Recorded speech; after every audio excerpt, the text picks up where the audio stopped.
को सुना आपने पॉलिटिकल तौर पर या जो भी हो सकता है कि सबकी अपनी अपनी मंशा हो, अपने अपने सवाल या जो सोच रहे हो इसे लेकर, लेकिन कानूनी रूप से जो बातें समझना चाहेंगे, जो उन्होंने कही कि या तो कैटेगरी बना दी जाए, अलग से हमारा कोड निर्धारित किया जाए या फिर राज्य अलग बना दिया जाए, ये मांग क्यों उठ रही है? कितनी जायज या नाजायज है ये मांग, या फिर ऐसा कुछ हो सकता है या फिर ये पॉसिबल नहीं है? क्या सोचना चाहिए? मैं चुन करके आता हूं। जैन सर जी देखिए सर, जहां तक मांग अलग राज्य की मांग जायज अथवा नाजायज होने की बात है, अलग राज्यों की मांग अलग अलग समुदाय उठाते रहे हैं और आदिवासियों के आंदोलन पर झारखंड हिंदुस्तान के अंदर बना है।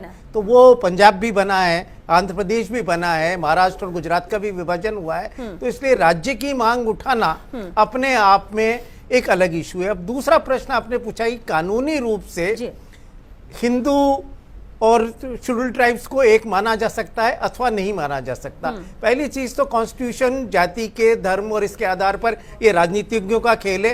हमारा संविधान तो धर्म और जाति के आधार पर किसी तरह का भेदभाव से इनकार करता है। सिर्फ आर्टिकल 341 और 342 में जो शेड्यूल कास्ट और शेड्यूल ट्राइब है या इकोनॉमिकल या सोशली बैकवर्ड क्लासेज है, उनके लिए रिजर्वेशन देने के अलावा, परंतु हिंदू माना जाता है नहीं। हिंदू किसको माना गया है कानून में, इसको डिफाइन किया गया है हिंदू मैरिज एक्ट की धारा 2 में और हिंदू सक्सेशन एक्ट की धारा 2 में। दोनों की दोनों आइडेंटिकल है। उसमें जो हिंदू शब्द कहा गया है उसमें हिंदू धर्म को होता है वैष्णव, लिंगायत को मानने वाले, प्रार्थना समाज, आर्य समाज, ब्रह्म समाज को मानने वाले, इसके अलावा बौद्ध, सिख और जैन। और इसके साथ ये कहा गया कि जो मुसलमान नहीं है, जो ज्यू नहीं है, पारसी भी इसमें शामिल नहीं किए गए, जो ज्यू नहीं है या ईसाई नहीं है और जो अदरवाइज किसी और कानून से गवर्न नहीं होते, उन पर, एक मिनट आगे सुन ला, हिंदू, ये आधा सुना आपने मैंने यह, परंतु इसके साथ साथ ही इसका सबसेक्शन 2 बनाया गया है।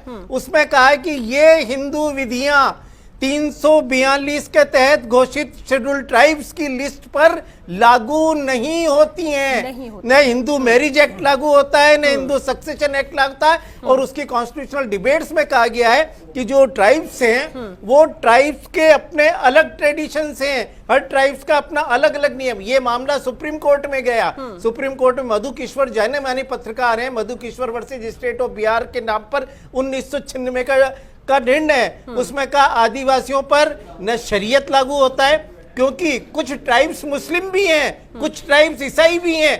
ईसाइयों का जो इंडियन सक्सेशन एक्ट है वो भी उन पर लागू नहीं होता है, और साथ ही हिंदू सक्सेशन एक्ट या हिंदू मैरिज एक्ट भी लागू। अर्थात न मुसलमानों के, न ईसाइयों के, न हिंदुओं के जो पर्सनल कानून है वो हमारे भारत में आज जो कानून है उसके तहत वो शेड्यूल ट्राइब्स पे लागू नहीं होते। हम ज्यादा दूर नहीं जाएं, यहाँ पास में ही मीणा हाईकोर्ट बनाई गई है मैरिज डिस्प्यूट्स को तय करने के लिए, क्योंकि मैरिज डिस्प्यूट्स फैमिली कोर्ट्स में तो ट्राइब्स कम्युनिटी के हैं वो नहीं जा सकते। तो जहां तक लॉ की बात है, लॉ के अनुसार से कोई भी रिलीजियस का पर्सनल लॉ ट्राइब्स पे लागू नहीं होता, न हिंदू लॉ, न क्रिश्चियंस लॉ, न मुस्लिम लॉ। इसलिए हमारे नियमों ने तो हिंदू धर्म से, हिंदुओं के कानून से, धर्म से तो मैं नहीं जानते हैं तो धर्म है, पर हिंदुओं के कानून से ट्राइब्स को अलग रखा है। और जहां तक ट्राइब्स की डिमांड की मांगे वो कर सकते हैं। बिल्कुल, ये एक अहम चीज है सर जो आपने क्लियर कर दी कि ये कानून के हिसाब से जो कॉन्स्टिट्यूशन में